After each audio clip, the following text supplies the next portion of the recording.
작아요.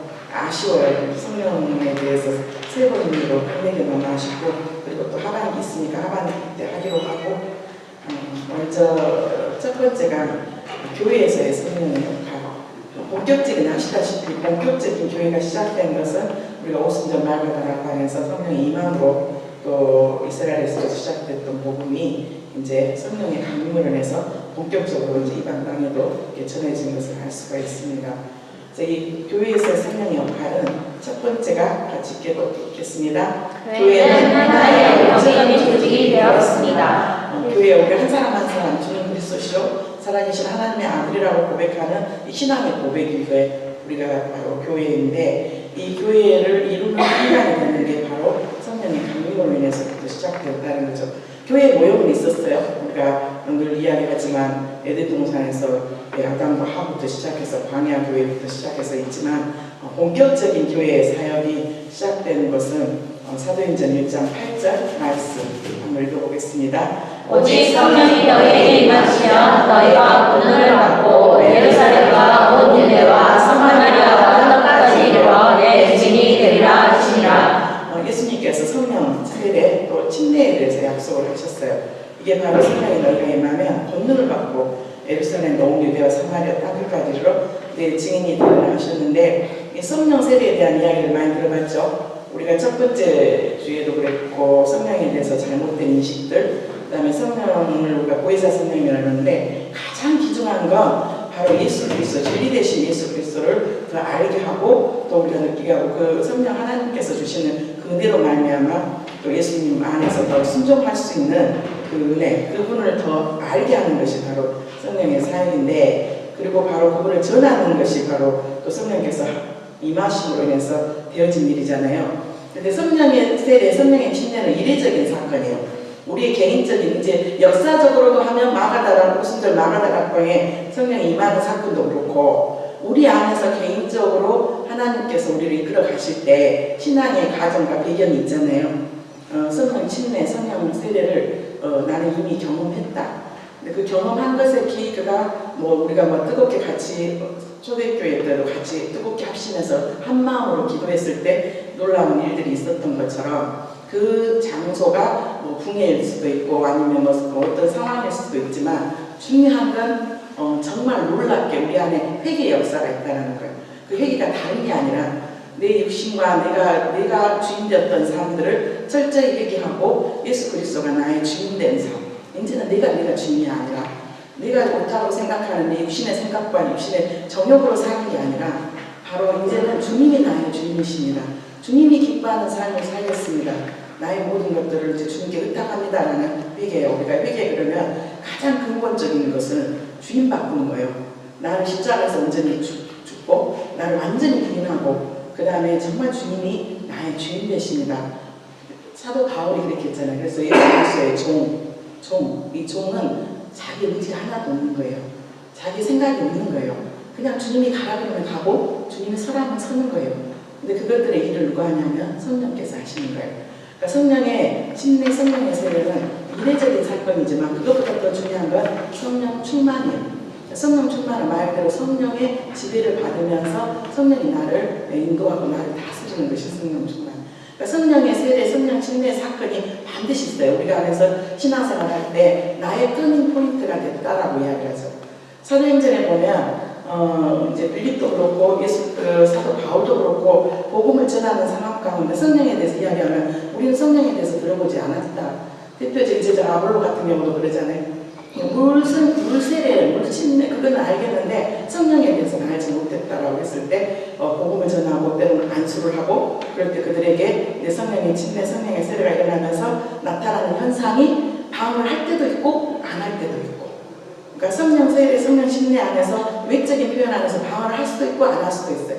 근데 오순절 교단, 우리가 말하는 수복음, 그 다음에 침례 교단 같은 경우는 성령 침례, 성령 세례가 있으면 반드시 방언을 한다라고 이야기를 하는데, 사도행전을 1장부터 시작해서 28장까지 쭉 살펴보잖아요. 그럼 방언의 역사가 있을 때도 있었고 없을 때도 있었어요.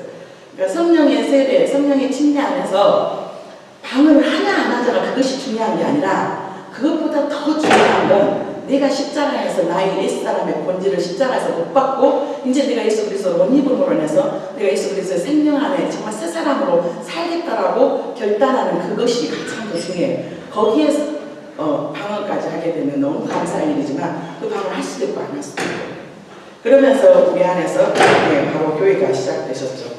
그리고 이 성령님은 우리가 사도행전에도 그렇지만 회개하고 예수 그리스도를 나의 주인으로 고백했을 때 성령을 선물로 주신다고 말씀하셨잖아요. 그래서 성령은 오셔서 믿는 자들의 마음속에 거하세요. 그리하여 믿는 자들은 그리스도를 머리로 그리고 우리가 예수 그리스도가 머리고 우리는 몸이고 이 영적인 조직 이게 바로 교회예요. 교회가 우리가 다 알다시피 건물이 아니라는 걸 알아요. 바로 정말 예수님이 나의 주님입니다. 주는 그리스도시여 살아계신 하나님이다 고백하는 영적인 것들 안에서 모여지는 그리고 예수 그리스도가 머리가 되시고 우리는 몸의 각 지체가 되는 것. 이게 영적인 조직, 이게 교회예요. 사단이 이걸 너무 잘 알아요. 그래서 사단 안에서 가장 많이 활동하는 곳이 어디냐면 교회예요.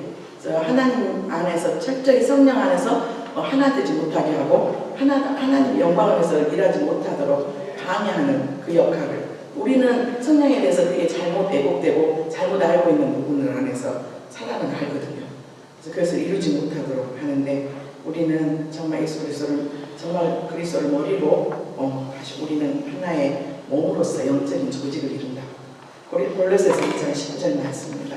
같이 읽겠습니다. 머리를 붙들지 아니하는 자 온몸이 머리로 말미암아 너희가 힘주로 공급함을 받고 연합하여 하나님이 자라게 하심으로 자라느니라. 하나님이 가장 기뻐하는 것을 표현하자면 연합이에요.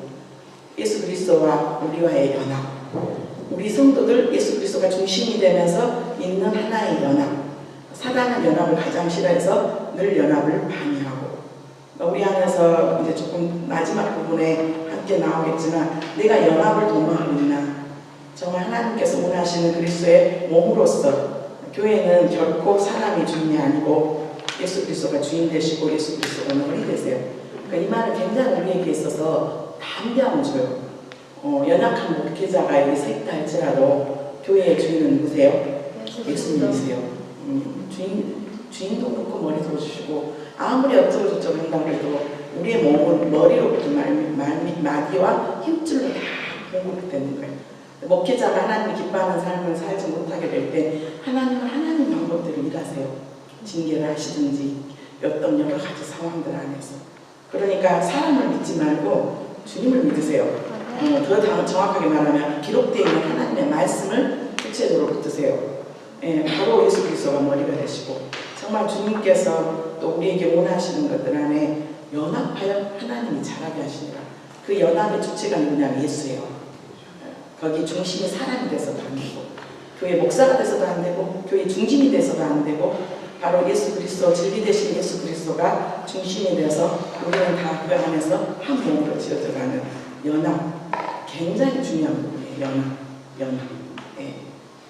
두 번째 읽겠습니다. 성령께서 교회를 이루십니다. 내 사람은 그리스도의 몸의 한 분이 됩니까? 그리스도를 구주로 영접하는 순간에 우리는 그분의 용서와 속죄를 받게 됩니다. 우리에게 새로운 지혜를 주어 그리스도의 몸이 교회의 지체가 되게 해주시는 것은 성령은 바로 그분이십니다. 우리가 예수님은 죄가 없으시기 때문에 침례 안 받으셔도 됐어요. 그런데 예수님께서 요단강에 침례 요한, 세례 요한에게 침례를 받으러 오셨을 때 놀라운 삼위일체 하나님께서 임하시잖아요. 하늘에서 하늘이 무시고 있는 내 사랑하는 아들이다 그랬고 또 성령은 비둘기같이 예수님의 머리에 맺고 그 다음에 그곳에 성자 예수님이 계셨고 그래서 성경에 여러 곳에 삼위일체 하나님께서 함께 하시는 그 상황들이 벌어지는데 그 중에 굉장히 중요했던 부분이 바로 죄가 없으시기 때문에 침례를 받지 않으셔도 되지만 그 의를 위해서 율법의 의를 이루기 위해서 예수님께서 세례 요한, 침례 요한에게 요단강에 와서 침례를 받을 때 하나님은 말씀하시죠. 이는 내 사랑하는 내 기뻐하는 내 아들이라고. 그 다음에 성령 또 하나님께서는 예수님 위에 있고 그 다음에 그 자리에 있고 그러니까 예수님의 사역 자체가 예수님의 탄생부터 성령으로 잉태하사 그 다음에 예수님의 사역 첫 번째도 침례를 받으시고 그 다음에 예수님께서 40일 동안 금식하실 때 성령에 이끌려 어디로 가셨어요? 광야로 가셔서 시험을 받으세요. 왜냐하면 성령이 아니고는 이해할 수가 없어요. 성령의 역사가 아니고는 될 수가 없어요. 어떻게 인간이 아버지가 없이 태어날 수 있어요? 성령을 어떻게 잉태할 수가 있어요? 그러니까 철저히 이 모든 것들이 다 성령의 일하심과 성령의 역사예요. 그리고 우리도 마찬가지로 그리스도를 구주로 영접하는 순간 우리는 그분의 용서와 속죄함을 받게 되죠. 그분의 십자가의 사랑 안에서 또 그러면서 우리가 이제 예수 그리스도와 함께 장사 진례를 받았습니다. 우리는 교단에 따라서 세례를 받은 사람도 있고 교단에 따라서 침례를 받은 사람도 있을 거예요. 침례를 받았던 세례를 받았던 중요한 건 나는 예수 그리스도와 한 몸 연합되어서 우리 2000년 전 예수님만의 십자가의 못 박이 아니라 나의 부패한 옛사람이 흑암의 권세 안에서 사단의 종로로 됐던 내가 본질상 진노의 자녀였던 내가 종로로 됐던 내가 예수 그리스도와 함께 십자가에서 죽었습니다 라고 이제 나는 죽고 내 안에서 예수 그리스도가 주인으로서 사십니다 라고 고백하는 그 의식이 뭐냐면 세례고 침례예요. 그런데 여러분 세례 받을 때 침례 받을 때 그런 마음으로 받으셨어요? 대부분 그냥 받으니까 받았어요. 받으니까 받았고 그러니까 아직도 우리가 묻혀가지고 막 살아나잖아요. 그래서 필요한 것이 이제 성령 충만이고 날마다 내 자신을 쳐서 복종시켜야 되는데 내 자신을 쳐서 복종시키는 유일한 것이 뭐예요? 말씀과 기도밖에 없잖아요. 근데 이 말씀은 성령의 감동으로 인해서 기록되어 있는 거고 그 기록된 것은 누구에 대한 기록이에요? 예수 그리스도에 대한 기록이잖아요. 예수 그리스도를 믿고 너희가 영혼을 힘입어 우리 임마누엘 교회 2019년 우리 임마누엘 교회 표의 말씀 바로 그리스도의 몸인 교회가 지체가 되게 해주심으로 이렇게 하시는 것이 바로 성령이세라고 이제 자꾸 말이 보이는데요. 고린도전서 12장 13절 말씀. 우리가 유대인이나 헬라인이나 주이나 자유인이나 다 한 성령으로 세례를 받아 한 몸이 되었고 또 다 한 성령을 받게 하셨느니라. 그러니까 정말 보혜사 성령님이 예수님이 그러셨잖아요. 내가 떠나가는 것이 너에게 유익이다. 내가 떠나감으로 인해서 너희에게 보혜사 성령이 오실 것이고 그 보혜사 성령이 진리 가운데로 너희를 인도하실 거라고 했잖아요. 정말 보혜사 성령이 오심으로 인해서 이스라엘부터 시작했던 이 복음이 온 열방이 퍼졌고 우리는 유대인은 아니고 대한민국 사람인데 우리에게 복음이 전해져서 정말 그 사망의 길에서 생명의 길로 정말 주님 하나님의 자녀가 되는 그 축복의 길을 갈 수 있었던 그 사건이 바로 성령의 사건이라는 거예요. 성령이 없었으면 그래서 성령이 임하면 권능을 받고 여기 말씀처럼 예루살렘과 온 유대와 사마리아 땅끝까지로 내 증인이 되겠다고 하셨어요. 그 다음에 3번 찍겠습니다. 그리스도를 영접할 때 사람은 그리스도 안에서 성령의 인침을 받게 됩니다. 어디 안에서요? 그리스도 안에서 성령의 인침을 받는다. 인침받는다는 말이 조금 어렵게 느껴질 수 있는데 우리가 뭔가를 살 때 권리를 이것이 내 거야. 너는 내 것이다. 그리고 이 물건이나 이 차나 이 모든 것들이 내 거야. 그럴 때 우리 뭐 하죠? 사인을 한다거나 도장을 딱 찍어요. 그러니까 성령으로 우리를 인쳤어. 그리스도 안에서. 이제는 더 이상 로마서 8장 1절 말씀 안에서 그리스도 예수 안에 있는 자에게는 결코 정죄함이 없다라고 말씀하시고 그 안에서 이제 사망의 복과 생명의 복 우리가 예수님을 나의 구주로 내가 주님과 함께 죽었습니다 그러지만 우리 안에 남아있는 이 죄의 씨앗이 죄의 뿌리가 우리가 깨어있지 않으면 계속해서 우리 안에서 싸우잖아요. 사망의 복과 생명의 성령의 복 우리 안에서 계속 싸워요. 계속. 그런데 우리가 나의 안에 자유의지 안에 이 사망의 법 안에서 종로를 할 것인가 또 생명의 성령의 법 안에서 하나님의 말씀 안에서 순종하며 그렇게 살아낼 것인가 그건 우리의 몫이잖아요. 우리의 몫인데 정말 놀랍게 왜 우리가 주님 저희들의 연약함을 아시고 오늘 찬양 불렀잖아요. 우리의 약하고 연약한 부분을 성령 하나님 거죠. 일주일 내내 노래가 이 노래가 계속 입에서 나온 거예요. 그리고 금요일에 우리 청년들이 예배를 하는데 누가 예배인도 찬양인도 해요. 이렇게 권수민 자매가 있어요. 그래서 이 노래 했으면 좋겠다라고 마음에 우리가 지내다 보면 일주일 동안 내내 마음속에서 올라오는 노래들이 있어요. 노래들 이 찬양 했으면 좋겠다. 참 우리 안에서 상하고 찢기고 힘들고 그런 마음들이 누가 인도해 주시냐면 성령 하나님께서 인도했어요. 뭘 통해서? 말씀을 통해서요. 말씀을 통해서. 그리고 그리스도 안에서 성령이 인침이 됐어요. 그러니까 이게 얼마나 우리에게 있어서 정말 감사한 일인지 몰라요. 내가 성령이 인치지 않고 내가 내 욕심대로 사망의 법 안에서 살게 되는 우리의 인생 말씀하셨잖아. 너희를 보화처럼 내버리지 아니하시고 내가 너희와 함께 하시고 너희 안에 함께함으로 가르치고 위로하고 너희가 힘들고 지칠 때 그리고 네가 억울한 모든 상황들 안에서 네가 너를 구원할 것이고 나는 너와 늘 함께 할 것이다. 이게 성령 하나님이 우리에게 주시는 특별한 선물이에요. 얼마만큼 우리처럼 불쌍한 사람이 어디가 있어요. 뭐 누가 억울한 일을 만나서 같이 대파 싸움을 할 수가 있어요. 막 내 진짜 막 그런 상황들 안에서 또 견디고 또 참여해야 될 이유가 성령 하나님께서 나와 함께 하시고 또 나의 모든 아픔과 나의 모든 것들 내가 연약해 있을 때도 나를 위해서 간구하시고 나의 모든 것들을 하시는 주님. 그 역사가 바로 성령의 역사인데 에베소서 1장 13절입니다. 그 안에서 너희도 진리의 말씀 곧 너희의 구원의 복음을 듣고 그 안에서 믿어 약속의 성령으로 인치를 받았으니 성령께서 잊혔어요. 너는 더 이상 어떤 것도 예수 그리스도 안에 있는 자에게는 정죄함이 없어. 너는 내 것이야 하고 성령으로 인쳐주셨어요. 그 다음에 네 번째 성령은 우리를 도우시고 또한 우리를 지탱하도록 해주시니라. 로마서 8장 26절 27절 말씀이 우리에게 큰 위로가 됐으면 좋겠어요. 나는 어려움이 있을 때 우리는 사람한테 위로받기 원해요. 사람이 내 마음 안에서 공감해주고 그렇게 해주길 원하지만 가장 본질적이고 가장 큰 힘이 되는 것은 바로 26절 27절 말씀이에요. 이와 같이 성령도 우리의 연약함을 도우시나니 우리는 마땅히 기도할 바를 알지 못하나 오직 성령이 말할 수 없는 한식으로 우리를 위하여 친히 간구하시느니라. 성령도 우리의 연약함을 도와요. 우리가 완전하지 않다는 걸 알고 우리가 연약하고 또 너무 쉽게 넘어지고 그런다는 걸 아는데 성령께서 우리의 연약함을 도우세요. 내가 어떻게 기도해야 될지 모를 때 내 마음을 어떻게 들을지 모를 때 마땅히 기도할 바를 알지 못할 때도 오직 성령이 말할 수 없는 단식으로 우리를 위해서 친히 간구하세요. 감사하지 않으세요? 네. 얼마나 큰 은혜예요. 내가 지쳐서 어떻게 해야 될지도 모르고 있을 그 상황 가운데 나보다 나를 더 아파하시며 나를 더 위로하시면서 내가 너가 그렇게 힘들다는 거 지치다는 거 네가 안다. 네가 기도할 힘도 없을 때 네가 정말로 너를 위해서 기도할 것이라고 말씀. 우리 주님도 하나님 편에서 또 기도하시고 성령님은 내 안에 계시면서 기도해 주시고 27절 마음을 생각하시니까 성령의 생각을 하시나니 이는 성령이 하나님의 뜻대로 성도를 위하여 간구하시니라. 성령이 하나님의 뜻대로 성도를 위해서 간구하시네.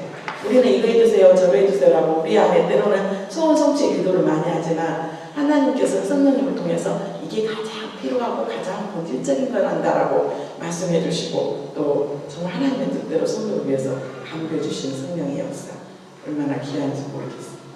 그 다음에 이제 우리가 잘 알고 있는 성령의 열매요. 성령의 충만한 삶에 보여지는 우리 삶의 현상 가운데 주일학교 어렸을 때 다녀보신 분들 계세요. 주일학교 가면 우리 어렸을 때 이렇게 밤마다 이렇게 나누잖아요. 그러면 포도송이 안에 여기에 사랑과 일함과 화평과 그런 게 있는데 성령의 열매는 하나예요. 하나예요. 그러니까 포도송이가 한 송이지만 낮게지만 한 송이라고 하잖아요. 성령의 열매도 마찬가지예요. 그래서 우리가 이 잘 알고 있는 갈라디아서 5장 22절부터 23절 오직 성령의 열매는 사랑과 희락과 평안과 오랜 참과 자비와 양성과 충성과 온유와 절제니 이 같은 것을 금지할 법이 없느니라. 이것은 예수 그리스도의 상품이에요.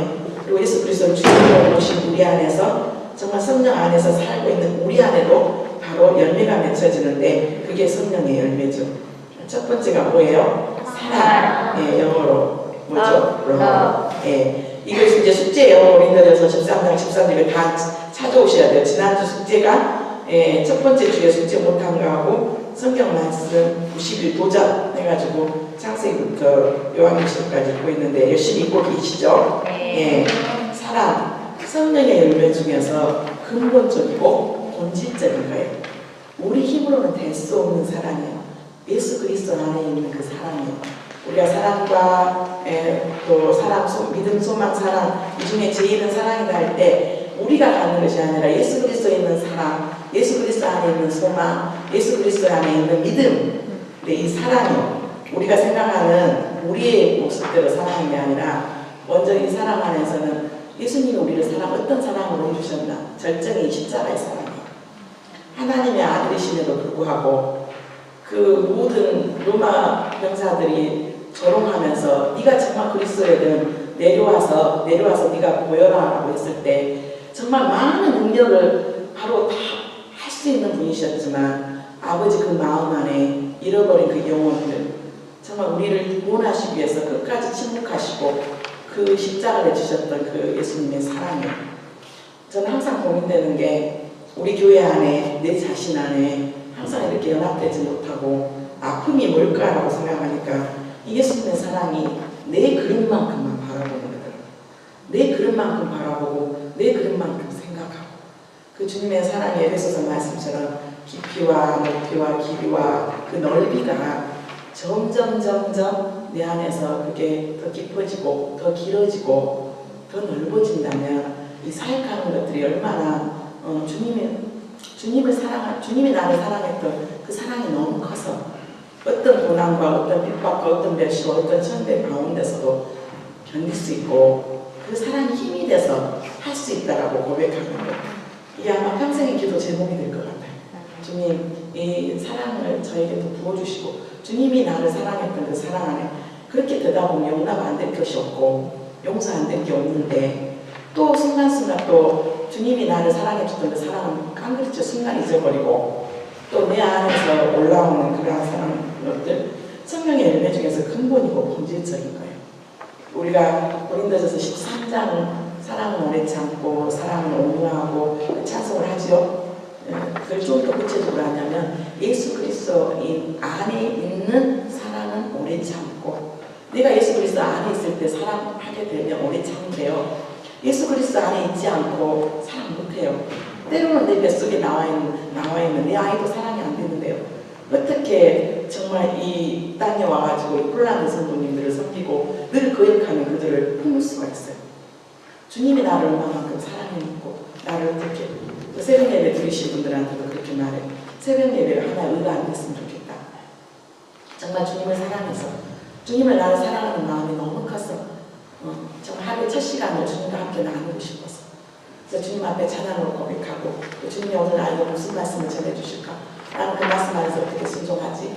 내가 그 말씀 안에서 붙들면서 또 내가 기도로 나아갈 때 하루가 이렇게 주님과 함께 정말 예배로 내가 주님을 사랑하고 주님이 나를 사랑하는 것을 다시 확인하고 하루를 살아가는 그 시간 우리가 너무 기도하지 않으면 안 될 상황들이 되기 때문에 새벽 예배를 나오고 기도해야 될 것들 너무 많아서 나오는 것도 있지만 조금 더 본질적인 거 안에 주님을 너무 사랑해서 그 첫 시간을 주님과 먼저 다른 사람들과 만나기 전에 주님과 함께 그 시간을 만끽하고서 나오는 새벽 예배 그 발걸음이 얼마나 기쁘고 감사할까. 예. 그래서 늘 새벽 예배에 나오는 우리 특히 청년들에게도 그런 말을 많았는데 그런 마음으로 왜냐하면 그게 주님 안에 있는 사랑이 없을 때는 의가 되거든요.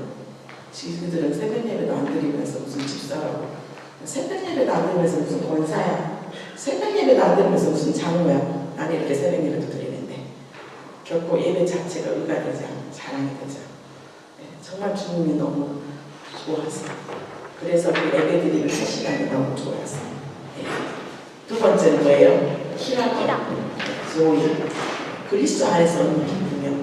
어떤 기뻐할 조건이 생겨서 기뻐하는 게 아니라 인조이 그런 게 아니라 정말 많은 어려움이 있지만 주님 안에 있기 때문에 솟아올라오는 그 기쁨이요.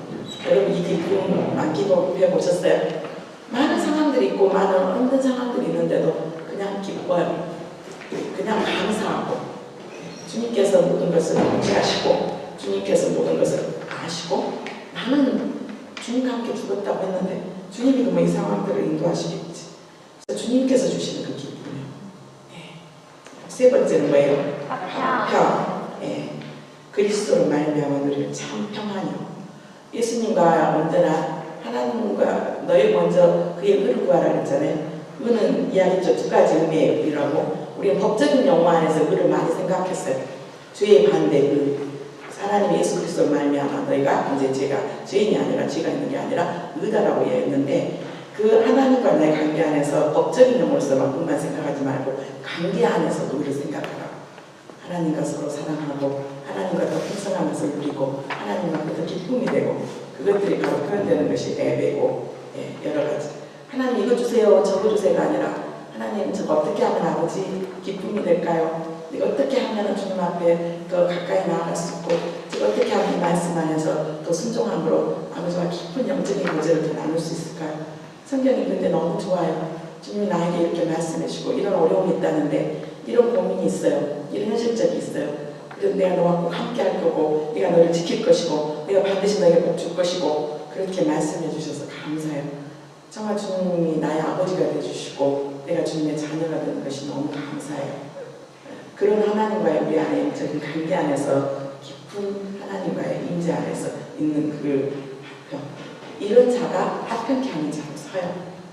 아무래도 내 안에서 화평이 사라지고 불만이 올라오고 짜증이 올라오고 분노가 올라오고 그러면 많은 부분 안에서 하나님과 영적인 교제를 소홀히 했을 가능성이 많아요. 말씀 조금 소홀히 했다든지 아니면 기도를 조금 소홀히 했다든지 우리는 정말 영적인 존재이기 때문에 우리가 자칫 조금 나태해지고 그러면 우리 안에 있는 것들이 또 쓴뿌리가 올라오고 우리 안에 있는 사방의 것들이 계속 우리를 주장해요. 그래서 사도 바울이 그랬잖아요. 오라는 공부한 사람이라고. 오라는 사도 바울도 그랬는데 우리는요. 그래서 우리는 늘 깨어있어야 되고 하나님의 관계 안에서 화평을 누리고 그 화평을 누리는 자 안에서 같이 화평케 하는 자였어요. 내 안에서 화평이 깨지고 자꾸 분노가 올라오고 짜증이 올라오고 미움이 올라오고 신경질이 올라와지고 그러면 그때 다른 사람들 만나지 마세요. 여러분에게 부탁드릴게요. 저도 그렇고요. 그럴 때는 골방에서 다시 주님과 기도하고 다시 회복되시고 그 다음에 만나세요.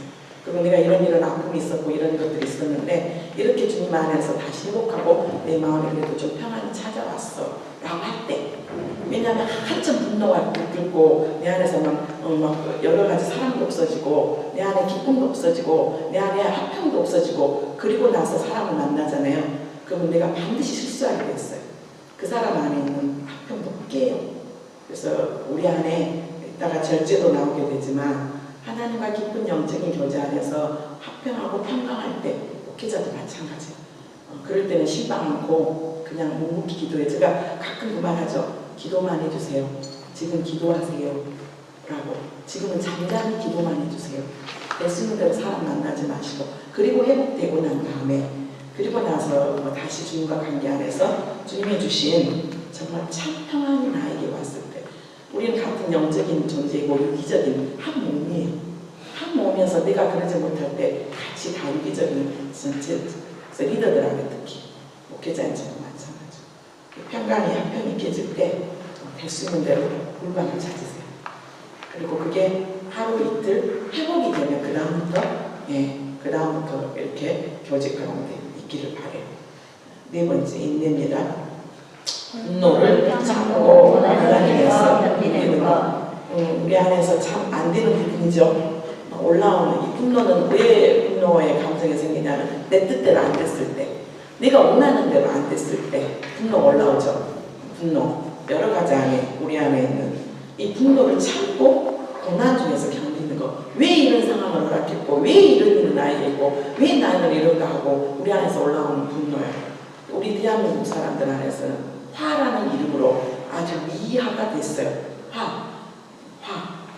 이 분노요. 정말 분노가 많은 민족. 그래서 이 화가 많아서 자녀들에게도 그렇게 이 분노는요 내리 분노해가고요. 나보다 더 힘이 세고 강한 사람한테는 안 하려고 하는 경향이 있는데 그 도도 지나치면 질서도 다 깨뜨리고 분노를 표출하죠. 우리 안에서 연약한 모습. 분노를 참고 고난 중에서 견디는 것. 그 다음에 다섯 번째 자비. 영어로 뭐예요? 온유하며 강요하며 너그러운 선포. 그 전에 예수와 믿을 때는 그리고 성령의 충만한 은혜가 없을 때는 나 강요이 어디가 있어? 나한테 하나 잘못한 사람들 가서 따지고 가서 한바탕 뒤집어 놓고 그리고 나한테 여기 보여봐 내가 그 사람 내가 용납하는지. 그런데 놀랍게 정말 예수님이 나의 주인이 되시고 성령 안에서 계속해서 내 말씀을 보면서 내 영과 혼과 골수를 쪼개고 그러면서 주님 내 안에서 일하는 거 온유해지고 강요해지고 그리고 그럴 수도 있겠다. 저렇게 하는 것은 이유가 있겠지. 막 교회하고 불평불도 막 털어놓고 막 그러면 집에 무슨 일이 있었나 보다. 지금 힘이 드는가 보다. 예. 온유하고 가능하며 너그러울 성품. 그 다음에 6번째 양선. 영어로 goodness. 이웃에게 선을 베푸는. 저 사람 우리가 하나님 너희의 착한 행실을 통해서 옆에 주위에 있는 사람들이 안다라고 했을 때 그 착한 행실, 이웃에게 선을 베푸는 해. 그전에 너무 인색했고 그전에는 나밖에 몰랐고 내 시내 것들만 다 좋아했는데 이상하게 베푸고 싶고 나누고 싶고 흘려보내고 싶어하는 마음들이 우리에게 오는 거죠. 그 다음에 7번 충성, faithfulness. 믿음을 끝까지 지키며 본분을 다하는 것. 충성 대신에 믿음을 하고 말하는 분도 계세요. 저는 9가지. 여러분 이거 충성 굉장히 중요해요. 믿음을 끝까지 지키며 어떤 믿음이요? 예수 그리스도 안에 있는 믿음. 아버지의 온전한 신뢰를 아버지를 온전히 의지하고 아버지 뜻 안에서 온전히 순종하고자 하는 충성. 우리도 열정이 있는 사람들이 있어요. 그런데 그 열정으로 하는 것은 한계가 있어요. 우리 목회자도 그렇고 특히 교회 중진들 우리 남성 회장님도 계시고 여성 회장님도 계시고 그 다음에 우리 팀장님도 계시고 목자님들도 계시고 그러는데 믿음을 끝까지 지키며 본분을 다하는 것. 이게 우리에게 그래서 충성된 자에게 맡기라고 말씀하시잖아요.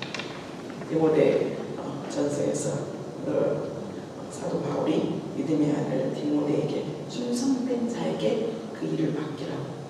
다른 말로 하면 그 말씀을 온전히 붙잡고 끝까지 자로나오는 것 짓지 않고 변덕스럽지 않고 그 마음을 이 말씀으로 견고하게 서기 위해서 그 일들을 이루고자 하는 자들에게 일을 맡기라고 합니다.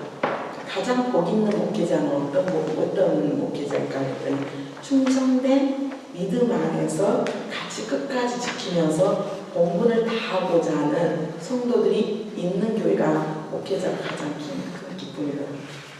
이거는 100명, 1000명, 10,000명 모여서 중요한 게 아니라 단 5명만 있고 단 10명만 있다 할지라도 정말 내가 예수 그리스도 안에 있는 믿음, 하나님께서 성경에서 약속하신 그 말씀이 실제가 되고 그 말씀을 붙들고 기도할 때 정말 어느 순간 내가 그렇게 살아내고 있는데 그 말씀이 나의 실제가 되고 내가 그렇게 정말 그 말씀이 내 안에서 이루어지고 있는 것들을 바라보면서 어떤 고난이 오고 어떤 어려움이 오고 어떤 핍박이 온다 할지라도 그것을 본분을 지키면서 나아가는 그런 충성된 자.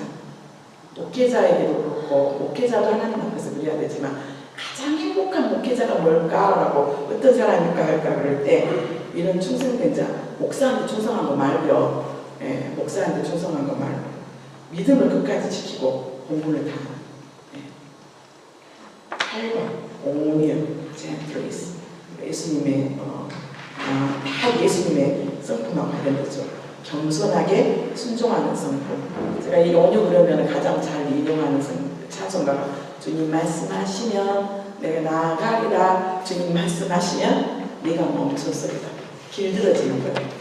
아니 내가 한다니까요. 지금 한참 필 받았는데 왜 못 가게 하는 거예요. 내가 열정 가운데 이렇게 있는데 하면서 그래서 교회에 늘 문제가 많은 사람들은 아무도 안 하는 것도 문제가 있지만 성령 안에서 온유함으로 길들어지지 않고 내 힘으로 하려고 하는 사람들이요. 주님이 지금은 잠잠히 주님이 그러셨잖아요. 정말 십자가상에서 예수님은 달려 계실 때 달려 있었어요. 정말 주님이 정말 아버지의 뜻 안에서 늘 주님이 말씀하셨던 게 아버지가 일하니만 나도 일한다고 아버지가 말씀하시니 나도 말한다고 철저히 아버지 뜻 안에서 정말 그 뜻 안에서 정말 일하셨던 그 예수님. 우리 안에 이 온유, 겸손하게 순종하고 교만하고 네가 이것은 내 방법인데요. 이게 옳은 것 같은데요. 왜 그렇게 말씀하세요? 라고 아니라 내 뜻도 있고 내 생각도 있고 그렇지만 하나님께서 말씀 가운데 이렇게 말씀하신다면 저 뜻 내려놓고 그것을 겸손함으로 받겠습니다. 그리고 그 뜻 안에서 순종하겠습니다. 라고 하는 거예요.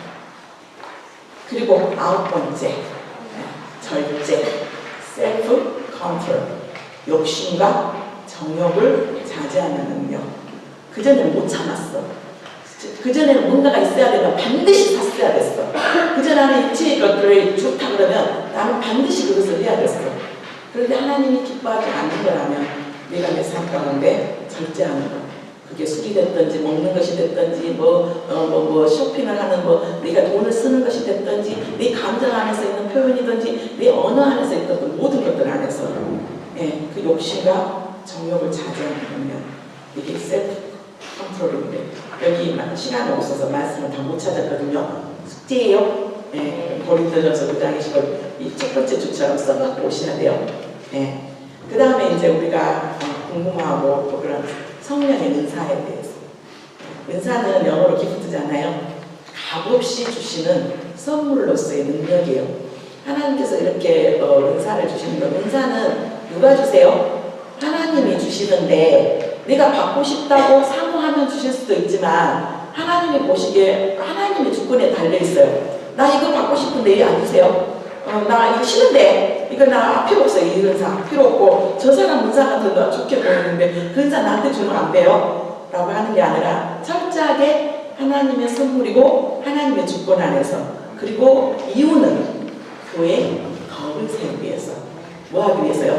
교회의 덕을 세우기 위해서. 제가 이제 한국에서부터 시작해갖고 이렇게 보잖아요. 그러면은 은사 가지신 분들이 있으세요. 그런데 비슷한 은사 가지신 분들이 서로 시기하고 질투하더라고요. 그래서 네가 조금 더 낫냐 아니면 그러냐. 또 없는 사람들은 부러워하면서 시기하면서 질투하고, 또 비슷한 은사를 가진 사람들은 그 비슷한 은사에 대해서 또 비교하면서 또 시기하고 질투하고, 있어도 문제고 없어도 문제고. 근데 우리가 항상 기억해야 될 거, 하나님의 은사는 선물인데 하나님이 주신 것이고 그거 안에서 반드시 우리가 절대 주권, 하나님의 절대 주권을 인정해야 되고, 그 다음에 중요한 건 그 은사는 반드시 내 자랑, 내 의를 드러낸 게 아니라 교회의 덕을 세우고 하나님의 영광을 위해서 사용돼야 된다는 것인데, 그것이 만약에 하나님의 뜻대로 목적대로 쓰여지지 않으면 하나님이 주셨기 때문에 하나님이 거둬가실 수도 있어요. 그러니까 늘 우리 안에서 주시는 것은 겸손하며, 이건 주님이 나에게 주신 것이냐, 이건 주님의 내 것이 아니라 주님의 나라와 영광을 위해서 쓰기를 원하고 교회의 덕을 위해서 쓰기를 원하고, 정말 내가 드러난 게 아니라 이 은사를 통해서 하나님만 영광 받기를 원합니다라는 것들이 순간순간 깨어지 않으면 금방 교만한 마음이 우리 안에 올라오거든요. 순간순간 교만한 마음이. 그래서 계속해서 입으로 쏟아낼 때도 있고. 고린도전서 12장 4절부터 11절까지인데요. 제가 이 말씀을 다 기록하지 못했어요. 그런데 이 은사에 대해서 이렇게 구분을 해놨어요. 지적 은사에 관한 은사가 2가지, 그 다음에 특별한 신앙의 힘에 의한 은사가 몇 가지? 5가지, 그 다음에 방언에 관한 은사가 2가지. 내목한 해놨죠? 그러면 지혜의 말씀, 지식의 말씀, 그 다음에 특별한 신앙임의 믿음, 그 다음에 병고침, 능력, 행함, 애언, 영도 분별, 그 다음에 방언에 관한 것은 방언을 말함, 방언을 통역함인데, 이 은사들에 대해서 조금 한번 살펴보겠습니다. 나는 이런 은사가 조금 있는 것 같다. 나는 이런 은사가 참 있었으면 좋겠다. 한번 자기 자신도 한번 보시고. 첫 번째가 뭐예요? 지혜의 말씀. 우리가 지혜와 지식을 좀 헷갈릴 때도 있고 그랬잖아요. 근데 이 지혜라는 것은 거기 읽어보겠습니다. 우주와 인생 전반에 대한 통합적이고 객관적인 성찰로 근본적이고 내적이며 실제적이고 영적이며 영원한 것과 관계되는 것. 참 이렇게 하니까 더 어려운 것 같은데 한마디로 말해서 모든 것들을 바라볼 수 있는 통찰력이요. 눈에 보이는 것과 보이지 않는 것들과 모든 것들 안에서 직관적인 성찰. 이거는 정말 주님께서 주신 은사. 이거는 학벌하고 상관없는 거예요.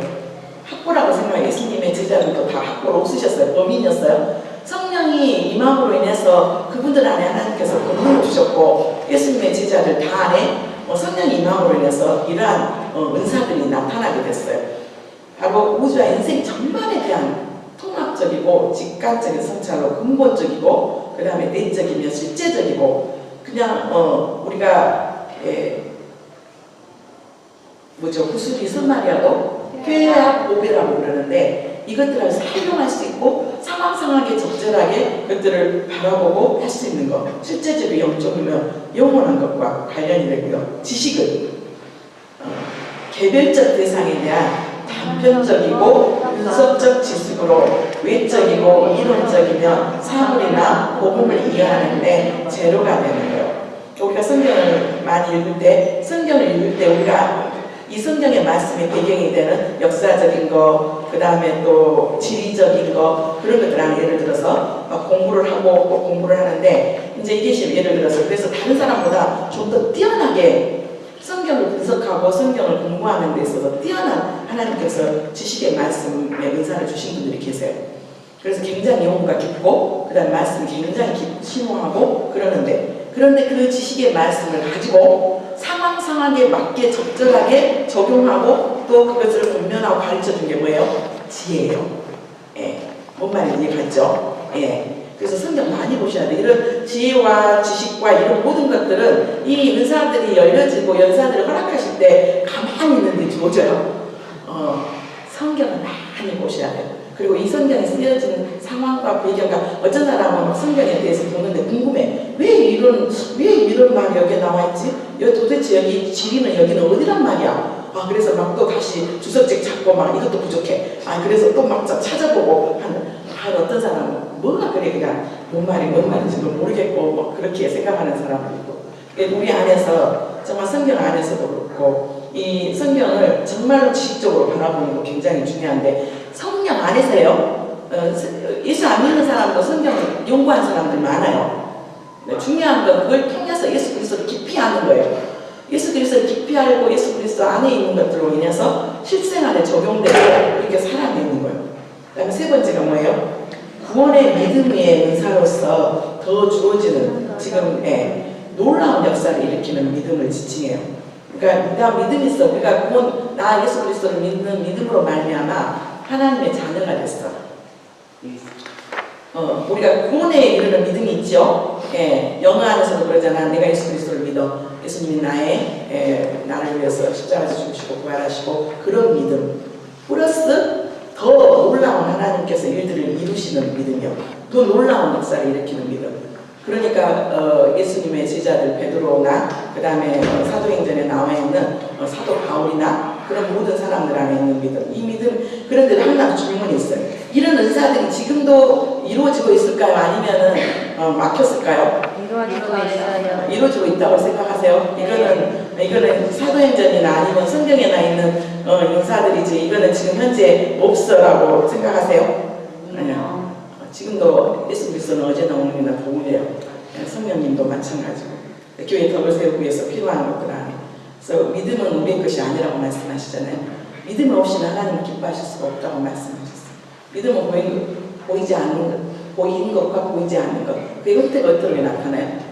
믿음을 이루는 가장 근간이 되는 것은 뭐냐면 성경에 기록된 말씀이 지금도 하나님이 일하시면 네가 일하는 게 아니라 누가요? 하나님의 필요에 의해서 하나님이 일하시면 이루어질 수 있다라고 믿는 믿음이요.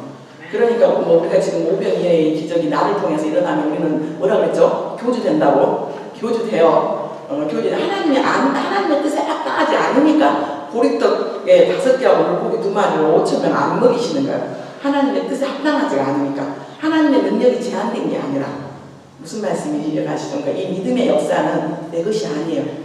하나님의 놀라운 믿음의 역사를 이룰 때 하나님의 뜻 안에서 하나님의 능력이 제한된 게 아니라 성경 속에만 있는 하나님, 지금도 실제적으로 일하는데 하나님께서 하나님의 뜻에 합당해서 이 믿음의 역사가 필요하다 그러면 선교지에 많이 일어나요. 지금도. 선교지에. 정말 이 이슬람권에서 사역하시는 분들 안에서 그런 역사들이 놀랍게 일어나요. 그들을 구원하기 위해서. 그런데 한인 사역하고 있는데 내가 막 그런 믿음의 역사들 막 일어나고 여러분 저한테 막 목사님 하면서 아마 교주돼 있을 거예요. 교주. 근데 놀랍게 그런 교주들 말했죠. 문선명이나 이만희 그 다음에 박태선 두 사람들은 다 성령의 놀라운 체험들을 다 한 사람들이에요. 성령의 놀라운 역사를 이뤘던 사람들이에요. 근데 놀랍게 그 자리에 예수를 빼버리고 자기가 그리스도래요. 자기가 구원자래요. 이분들이 다 성령의 능력과 성령의 그런 것들이 없었던 사람들이 아니에요. 다 경험했고 다 했던 사람들이거든요. 근데 그 자리에 예수님을 빼고 자기가 그 자리에 올라가 있는 거예요. 하나님의 믿음의 역사 가운데 우리에게 안 준 것 감사하세요. 우리가 타락할까봐. 우리의 타락을 위해서 다른 사람 영혼까지 도둑질 해가지고 다 지옥 그러잖아요. 지금 이만희 뭐 신천지도 그렇고 그런 일들이 일어나면서 그런 일들이 일어나니까 쫓아다니고 그것들 안에서 그래서 많은 표적과 마지막 때가 되면 많은 건지 선지자들이 나와서 많은 표적과 많은 기사들을 나타내는데 거기에 따라가지 말라고 말하잖아요. 마지막 때도 가장 붙잡아야 될 게 뭐냐면 말씀이에요. 말씀. 그러니까 표적과 기사와 그런 것들만 따라가는 게 아니라 정말 내가 이 말씀 안에서 하나님이 기뻐하는 삶을 내가 살아내고 있는가? 내가 정말 이 말씀 안에서 순종하면서 내가 예수 그리스도의 제자로서 살아내는가? 너무 기적 같은 거 좋아하고 표적 같은 거 좋아하고 막 방방방방 뜨는 거 좋아하고 성령의 그 역사 가운데 우리가 한국 사람들이 가장 경험해보고 싶고 거기에 또 빵 했던 상황들이 있어서 거기 안에 마음 특히 감정적인 것들 안에서 치울 수 있어요. 하나님의 이 믿음의 이 은사가 필요 없어서가 아니라 중으로 인해서 오히려 우리에게 덕이 안 될까봐 하나님께서 허락하지 않는 거예요. 그다음 네 번째, 병 고침. 각종 병을 고치는 은사들. 아까 예배 때 말씀드렸지만 번영 신약 안에서 오순절 교단 순복음 교회를 통해서 또 하나님께서 허락하신 조용기 목사님을 통해서 이런 많은 일들이 있었죠. 많은 병자들이 또 치유받고 그랬던 것들 지금도 있어요. 근데 결코 늘 기억해야 될 것. 우리 자녀들을 위해도 내가 믿음의 손을 얹고 기도하면 하나님께서 낫게 하세요.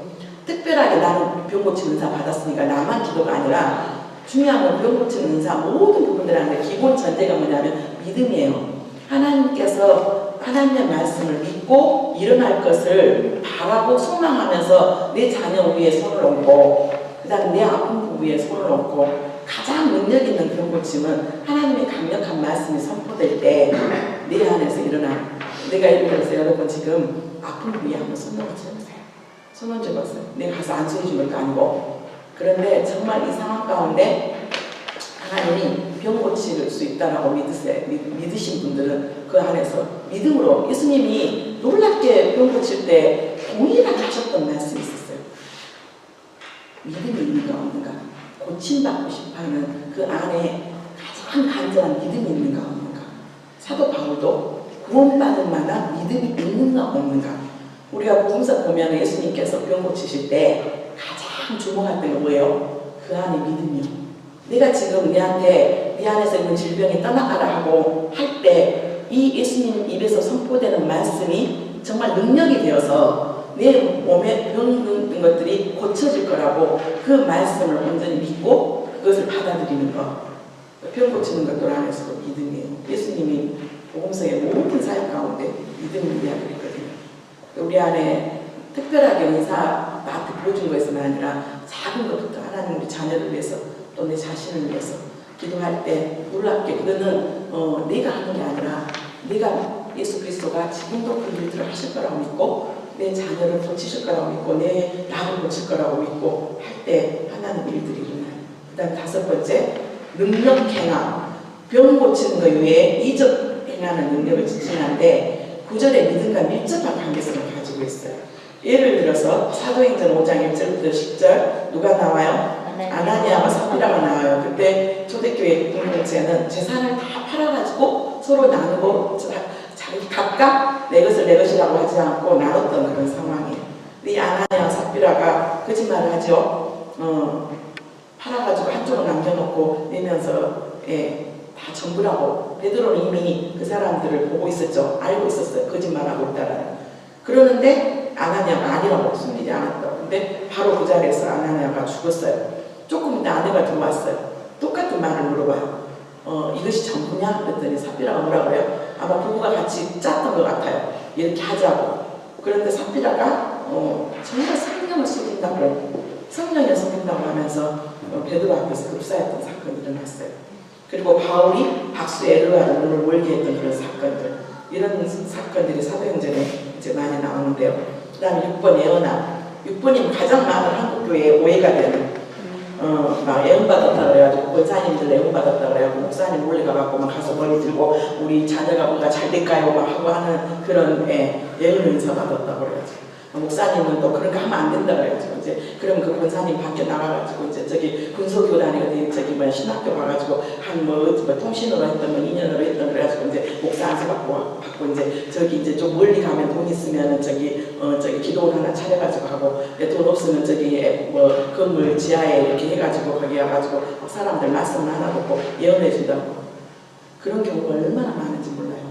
이 예언에 대한 부분들 한번 정확하게 읽어볼래요. 하나님으로부터 하는 영광을 미리 공표하려는 의미와 성령의 인도하심에 따라 하나님의 뜻을 가르치며 막론하는 것입니다. 하나님으로부터 영광을 미리 공표하는 거, 이거는 성경이 완성되지 않을 때, 하나님의 말씀, 하나님의 뜻, 계시가 완성이 되지 않을 때, 구약에서는 하나님께서 선지자를 보내시고 아브라함도 선지자였고 모세도 선지자였고, 하나님께서 말씀하시면 이 모세가 이스라엘 백성들 앞에 말씀을 하고 앞으로 이런 상황들 안에서 했던 것들. 그런데 지금 이미 성경 66권이 완성되고 이제 더 이상 성경은 더 이상 쓸 필요가 없고 쓰여지지도 않아요.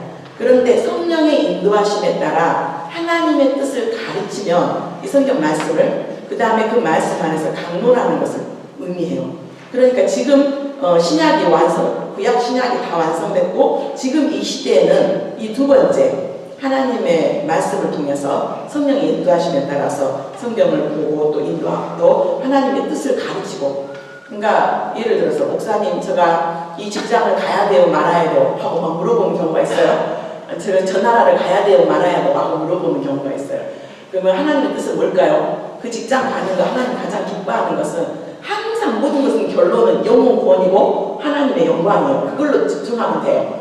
내가 이 회사 가가지고 정말 예배 잘 드리고 그 다음에 그 회사 가서 정말 내가 하나님 잘 섬기고 그 사람들 잘 섬겨서 한 사람이라도 하나님 앞에 돌아오게 할 것인가. 내가 폴란드에 있는지 한국에 있는지 미국에 있는지 그게 중요한 게 아니라 어떤 자세 가운데 어떤 태도로 있는가. 그런데 예를 들어서 내가 가고자 하는 직장이 주일성수도 못해.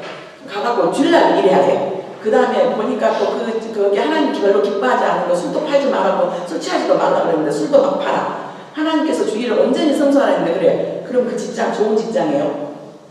하나님의 말씀에 근거해서 정말 하나님께서는 하나님의 뜻 안에서 이거는 전쟁이가 아니어도 성경 말씀 안에 하나님이 기뻐하시는 것과 하나님이 하는 것과 지금 많은 부분들 안에서 내가 그러니까 우리가 하나님 기도 좀 해야 되겠는데요. 하나님 제가 지금 이 직장에서 정말 하나님을 잘 경배할 수 있고 잘 섬길 수 있으니까 내가 정말 이 직장에서 그런다 그러면 좋은 직장이에요. 그런데 막 주일날 막 일하러 나오라 그러고 무슨 예배를 드리냐 그러고 그 다음에 특히 쇼핑인데 기도 많이 하라고 그랬어요. 될 수 있는 대로 주일날 뭐죠? 시험 안 봤으면 좋겠고 하나님이 안 기뻐하세요. 하나님이 안 기뻐하세요. 하나님이 기뻐하는 어떤 하나님의 법, 온전히 하나님을 경외하고 하나님 안에서. 그러니까 이 예언 그러니까 내가 동으로 가야 되냐, 서로 가야 되냐, 남으로 가야 되냐가 그것이 중요한 게 아니라 성경 말씀 안에서 그 말씀을 또 적절하게 가르치고 하는 것들이 예언이에요. 그 다음에 7번 영들 누려라.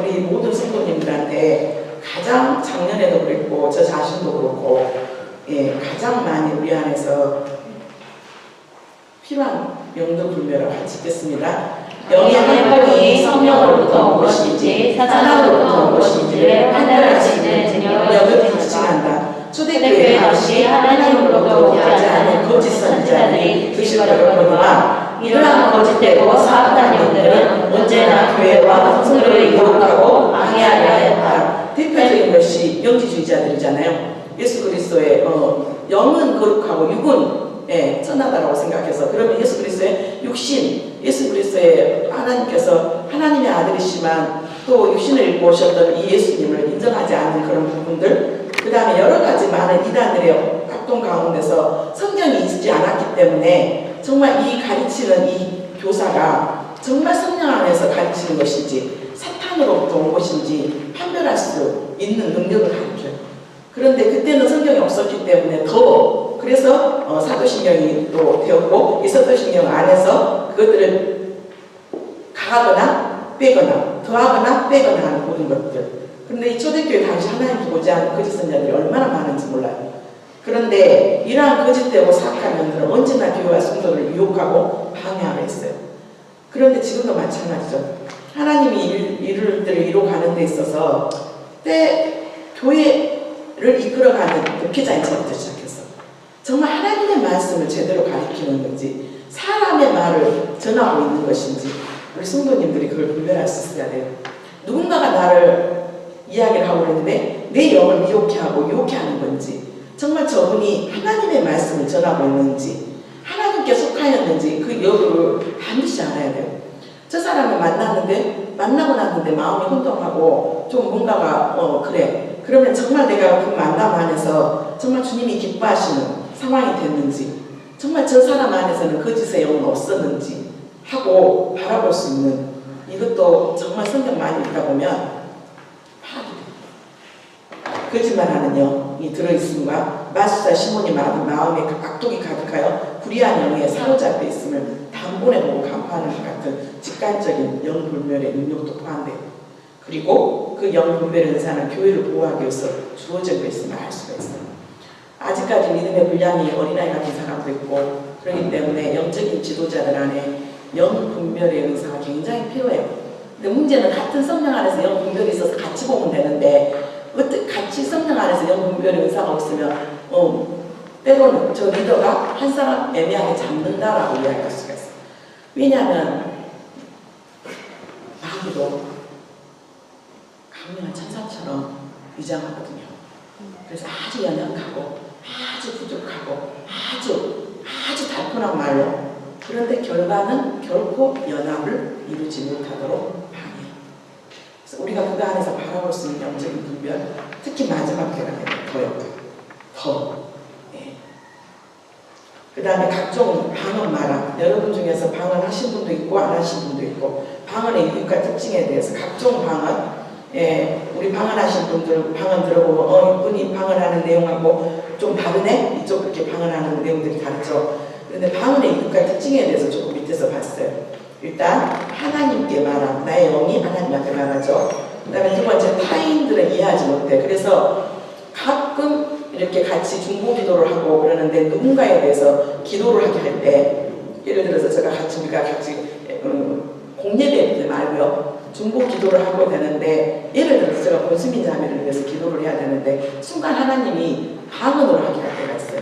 옆에 사람들도 막 있어.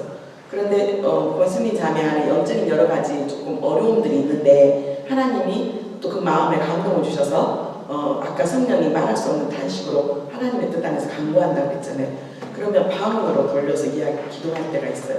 왜냐하면 하나님은 권수민 자매를 제예요. 권수민 자매의 인격과 모든 것들 너무 존중하시고 그러는데 지금 안에 있는 영적인 문제가 반드시 해결돼야 돼. 그런데 옆에 있는 분들이 내가 한국말로 기도하면 권수민 자매가 뭘 지금 다른 길로 가고 있고 어떤 것들 안에서 무슨적인 모습이 있고 그러면 다른 사람이 들으면 그러겠죠. 그럴 때 하나님께서 바꾸실 때가 있어요. 그럴 때 우리 안에 타인들이 이해하지 못해요. 그러니까 조금 곤란하고 어려운 상황들이 되면 방언의 유익기도 해요. 방언의 유익기도 하고 그 다음에 자기의 덕을 세워요. 그래서 사도 바울은 방언하기보다 뭐하기를 더 좋아한다고 했어요? 예언하기를 더 좋아한다고 했어요. 예언은 많은 사람들에게 바른 길을 인도하고 말씀을 통해서 이렇게 하십시오라고 하고 이 가이드 역할을 하고 그렇기 때문에 방언은 나와 하나님과의 관계 안에서 영적인 부분들 안에 내 영적인 유익을 위해서 그 다음에 통역이 없으면 교회에 무익하다고 말했고 12장을 우리가 은사장이라고 하는데 사도 바울이 고린도전서 13장에 사랑장을 이야기를 하면서 14장에 가서 다시 한번 방언에 대한 부분과 예언에 대한 부분들을 다시 한번 언급하고 있어요. 그래서 질서대로 해야 되고 그 다음에 뭐든지 적당하게 절제하라고 계속 강조하고 있어요. 그리고 믿지 않은 자들을 위한 표적이기도 해요. 그런데 때로는 믿지 않은 사람을 무수하는 경우도 있더라고요. 막 가서 교회를 갔는데 거부 반응이 이렇게 어떤 교회를 갔는데 사람들이 방언을 하니라고 이 사람들이 미쳤나? 그리고 어쨌나 하고 있어 너무 힘들었다라고 말하는 사람들도 있어요. 근데 우리가 어쨌든 절제하고 적당하게 하고 모든 것들 안에 그 다음에 9번 방언들 통역, 번역, 해석 방언은 그 자체로는 방언을 하는 개인에게만 유익하기 때문에 교회 전체에 유익을 주기 위해서는 이처럼 방언을 해석하거나 통역해주는 은사를 받는 사람이 필요했어요. 특히 여러분들 기억해야 될 건 성경이 완성되지 않은 상황 가운데 지금 초대교회 때 드렸던 예배들은 우리와 같은 그런 예배가 아니었거든요. 하나님께서 말씀하시는 누구에게 예언의 그걸 하면 또 방언을 하게 되면 한 사람은 통역을 해야 되고 우리가 그걸 갖다가 성경에 없는 말이에요. 직통계시. 그러니까 성경이 없는 상황 가운데 하나님께서 이 교회에 대한 하나님 마음과 그런 뜻을 주시는데 그것을 은사자들을 통해서 주시고 그 방언을 하게 되면 그 방언을 통변하는 사람이 이런 하나님의 뜻이 있다라고 그것을 이야기해 줘야 됐어요. 그래서 방언하는 사람은 공예배 때 같이 있을 때 통변하는 사람이 없으면 절대 하지 말라고. 그래서 나와 하나님과 1대1의 관계를 위해서는 방언을 하지만 될 수 있는 대로 교회 안에서는 방언보다 뭐를 하라고요? 예언. 이 예언이 왜? 하나님의 뜻을 가르치고 강론하는 것까지. 그러니까 목회자들, 선교사님들이 말씀을 연구하고 그다음 그 말씀 안에서 지금 우리 임마누엘 교회 지금 가장 해당되는 지금 가장 필요한 말은 뭘까? 라고 하나님께서 성령 안에서 감동을 주시면 그 말씀을 가르치고 그 말씀 안에서 사는 되려고 하는 목회자들에게 굉장히 필요한 은사의 이 예언의 은사, 영국의 은사. 그리고 우리 모든 성도들에게 시간이 좀 지났는데요. 갈라디아서 5장 16절부터 24절 마지막 질문이에요. 나는 성령을 따라 행하는가? 육으로 행하는가? 나는 진실로 그리스도 예수의 사람인가? 이건 순간 내가 껴있지 않으면 우리 자신을 조금 나의 일주일 동안 삶, 나의 평생의 삶, 나의 기본적인 나의 삶 안에서 나는 정말 성령 안에서 살고 있는 그리스도의 사람인가? 그리스도 예수의 사람인가? 우리 자신을 조금 말씀을 통해서 비춰봤으면 좋겠어요. 마지막으로 갈라디아서 5장 16절부터 24절 16절부터 24절 같이 읽겠습니다. 내가 너희 성령을 따라 그리하여 육체의 욕심을 이루지 아니하리라. 육체의 소욕은 성령을 거스르고 성령은 육체를 거스르나니 이 둘이 서로 대적함으로 너희가 원하는 것을 하지 못하게 하려 함이니라. 로마서에서는 사망의 법과 성령의 법이 우리 안에서 계속 싸우는데 절대 이것을 같이 빛과 어둠이 같이 할 수 없는 것처럼 반드시 대적하게 돼 있어요. 내가 정말 사단의 종로부터 하면서 정말 육체의 소욕들 안에서 그걸 이루면 나는 육체의 사람이에요. 그렇지만 나를 쳐서 정말 성령 안에서 행하고 있다면 나는 성령의 사람이에요. 18절 읽겠습니다. 너희가 만일 성령의 인도하시는 바가 되면 율법아래 있지 아니하리라. 육체의 일은 분명하니 곧 음행과 더러움과 호색과 성적인 거, 음행, 더러운 거, 호색, 그 다음에 우상숭배와 주술과 원수 맺는 것과 이런 영적이기와 문제과 시기와 혼내과 당짓는 것과 연합을 방해한 철저한 것, 이단과 투기와 술 취함과 반항한 삶의 실제적인 모습들 또 그와 같은 것들이라. 전에 너희에게 경계한 것이 경계하노니 이런 일을 하는 자들은 하나님의 나라를 유업으로 받지 못할 것이요. 이런 일을 행하는 자는 하나님의 나라를 유업을 받는다고 못 받는다고요? 이 땅 안에서도 하나님의 통치, 하나님과의 올바른 관계, 하나님과의 의의 관계를 이룰 수가 없어요. 왜냐하면 주인이 다르거든요. 육체의 일들은 철저히 사단의 종로로 가는 것이고 성령 안에 있는 자들은 정말 하나님 앞에 기쁨이 되고 하나님과의 영적인 관계 안에서 하나님의 나라를 유업을 받지 못해. 22절 오직 성령의 열매는 사랑과 희락과 화평과 오래참과 자비와 양선과 충성과 온유와 전쟁이 같은 것을 금지할 법이 없느니라. 24절부터 좀 집중해서 24절 그리스도 예수의 사람들은 육체와 함께 그 정욕과 탐심을 찾아야 못 박았느니라. 그리스도 예수의 사람들은 어쩐다고요? 이 모든 육체와 함께 그 정욕과 탐심을 뭐 했어요? 십자가에서 못 박았어요. 그런데 십자가에서 못 박았는데 우리는 또 내가 껴있지 않으면 또 내 안에 있는 육체의 일들이 올라와요. 분노가 올라오고 시기가 올라오고 질투가 올라오고 음란한 마음들이 올라오고 수근수근거리고 싶고 힘내고 당짓고 분열하고 이단하는 것들, 이게 우리의 죄의 속성이에요. 그래서 사도 바울은 뭐라고 했어요? 나는 날마다 죽노라. 사도 바울이 날마다 죽는데 우리는 적어도 늘 하루만 아침 점심 저녁으로 하루에 3번은 죽어야지 그나마 그리스도의 사람으로서 내 안에서 내가 죽고 예수 그리스도가 사는 거예요. 그 안에서 성령이 더 오세요. 그러니까 구하신 대로 정말 성령 하나님 네가 이 안에서 내 안에 죄의 본질들이 또 내 안을 주장하고 네가 또 그것에 또 속해서 이렇게 하려고 하면 성령 하나님께서 나를 주장해 주시고 내 자신을 쳐서 복종시킬 수 있도록 그러기 위해서 또 어디의 자리로 가는 거예요? 예배의 자리로 가는 것이고 또 골방으로 가는 것이고 또 말씀 붙잡고 기도하고 나아가는 거예요. 마지막 질문 내 자신에게 나는 성령을 따라 행합니까? 육으로 행합니까? 나는 진실로 그리스도 예수의 사람인가? 나는 진실로 물과 성령으로 거듭나는가? 거듭나지 않고서는 하나님 나라를 들어갈 수 없고 하나님을 배울 수 없어요. 우리 자신을 조금 점검해 볼 수 있는 성령 없이도 얼마든지 살아갈 수 있고 성령 없이도 여기서 할 수 있어요. 한계가 있습니다. 기도하겠습니다.